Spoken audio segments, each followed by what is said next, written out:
ஆனால் ஏன் முதல்ல இந்த இயேசுவை பற்றி நாங்கள் போய் மற்றவர்கள்ட்ட சொல்கிறோம்? 3 காரணம். ஒன்று எங்களால் சொல்லாமல் இருக்க முடியல. என்ன பண்ணுறது? அதாவது ஒரு உதாரணம் கொடுத்தா உங்களுக்கு புரியும்னு நினைக்கிறேன். நீங்கள் சூப்பராக போய் ஒரு ஹோட்டலில் சாப்பிட்டீங்கன்னா சொல்லாமல் இருக்க முடியுமா? சூப்பராக ஒரு வீடியோ, இன்ஸ்பைரிங் ஒரு வீடியோ உங்களுக்கு வருது வாட்ஸ்அப்பில், அல்லது ஒரு ரொம்ப சிரிப்பூட்டுகிற ஒரு வீடியோ வருது. நீங்கள் அப்படியே என்ஜாய் பண்ணிவிட்டு இதை ஃபார்வேர்ட் பண்ணாமல் இருக்க முடியுமா உங்களால்?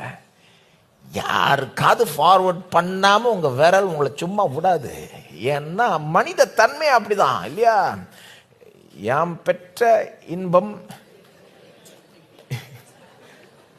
அதான் நம்ம பழையங்காலத்து தமிழர்களே சொல்லிட்டார்கள். நமக்கு ஒரு சந்தோஷம் கிடைச்சதுன்னா நம்மளால் அதை ஷேர் பண்ணாமல் இருக்க முடியல. என்னமோ தெரியல, மனிதர்களாக நாம் எல்லாருமே அப்படிதான் இருக்கோம். கிறிஸ்தவர்கள் மட்டும் இல்லை, மற்றவங்களும் அப்படிதான் இருக்காங்க.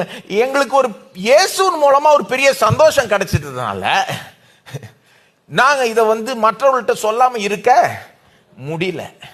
அது ஒரு காரணம். 2வது காரணம், எங்க இயேசு எங்களை சொல்லிட்டார்.